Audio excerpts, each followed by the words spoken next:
que votre famille veut venir d'une autre planète. Vous avez des plumes, ils ont des écailles. Votre bonheur, ce sont les forêts, les entendus sauvages, la vie intérieure, la majesté de la nature. Le leur, c'est de plier, ranger, trier. Si tel est votre cas, vous êtes victime de syndrome de zygote interverti. Jamais entendu parler? Eh bien, voilà. Un jour, la fée zygote traversait le ciel au-dessus de votre ville natale, portant dans son panier un tas de petits zygotes tout excités. Et parmi ces zygotes, il y avait vous, destiné à des parents qui sauraient vous comprendre. Or voilà que la fée zygote rencontre une zone de turbulence. Vous passez accidentellement par-dessus le bord du panier et que par-dessus tête, vous entrez dans une famille absolument pas faite pour vous. Votre vraie famille se trouve à 5 kilomètres de là. C'est pourquoi vous êtes tombé amoureuse d'une famille qui n'était pas la vôtre et qui vivait à 5 kilomètres de chez vous. Vous auriez aimé que monsieur et madame X soient vos parents. Il y a des chances qu'ils auraient de l'être. Et c'est pourquoi vos parents ne vous voient pas arriver sans crainte. Que va-t-elle encore nous faire, se lament-il. Tout ce que vous voulez, c'est qu'on vous aime. Tout ce qu'ils veulent, c'est avoir la paix. Ce qu'ils veulent de vous, c'est la croyance. Ils veulent que vous soyez demain comme hier et comme aujourd'hui. Ils ne veulent pas que vous changiez.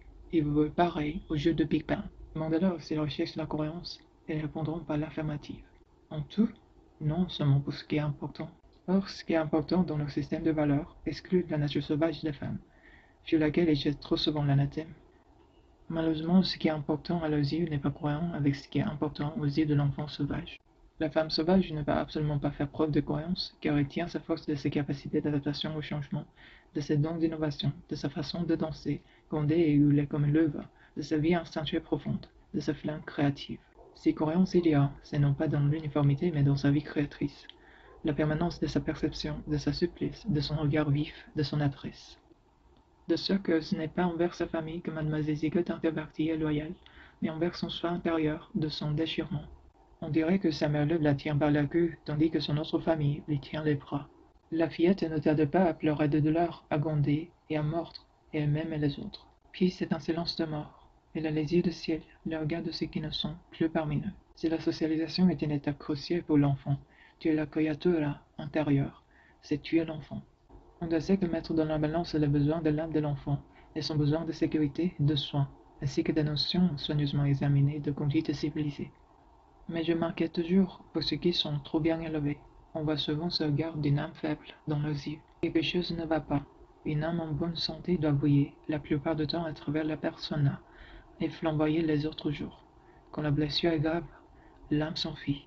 Parfois elle part si loin qu'il faut beaucoup d'habileté pour la faire revenir. Il peut se passer une très longue période avant que cette âme ait suffisamment confiance pour cela, mais ce n'est pas impossible si on utilise un certain nombre d'ingrédients, une fonctionnalité, de l'enthousiasme, de la tendresse, de la douceur, une colère mesurée, de l'humour.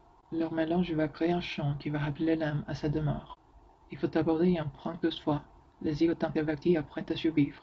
Il est dur de passer des années auprès de ceux qui ne peuvent vous aider à vous épanouir. Dès que l'on est une survivante, c'est déjà énorme. Pour beaucoup, le pouvoir est dans le terme même. Et pourtant vient le moment au cours du processus d'individualisation où la menace et le traumatisme appartiennent au passé. Alors il est temps de franchir l'étape qui suit la survie. C'est le langari, où l'on prend vigueur. Si nous ne dépassons pas l'étape de la survie, nous nous limitons, nous n'utilisons que la moitié de notre énergie, de notre pouvoir sur le monde. Notre fierté d'être survivante peut constituer un obstacle à notre développement créatif, et nous nous contentons de ce statut, de cette marque distinctive. Il est souhaitable de ne pas considérer la survie comme la pièce maîtresse d'une existence. C'est une médaille durement gagnée, certes, mais une médaille parmi d'autres. Je la compare à une petite plante coriace qui, en dépit de tout, est arrivée, sans eau, sans engrais, sans soleil, à faire une courageuse mais une jolie feuille. Mais c'est vous prendre la vigueur maintenant qu'elle a laissé derrière les mauvais moments. Il faut se mettre en position de recevoir de l'humidité, des nutriments, de la lumière, pour pouvoir être florissante, couverte de feuilles et de fleurs. Ne vous recroquevillez pas, ne vous faites pas de petite si l'on vous qualifie de mouton noir ou de louve solitaire. Ceux qui ont une vision des choses éthiquées disent que les non-conformistes sont comme des cloques sur l'arbre de la société. Mais au fil des siècles, le temps a fait la preuve qu'être différente et rester en marche est la garantie d'une contribution originelle, superbe et utile à la culture de chacune. Lorsque vous avez besoin de conseils, n'écoutez pas les timides de cœur. Soyez gentils, soyez bonnes avec eux, mais fuyez leurs avis. On vous a qualifié d'insolente, d'incorrigible, d'insurgé, d'effronté, de rebelle, de sans foi ni loi. Vous êtes sur la bonne voie. La femme sauvage n'est pas loin. Ce n'est pas le cas, il n'est pas trop tard. Pratiquez votre femme sauvage. Et un d'elles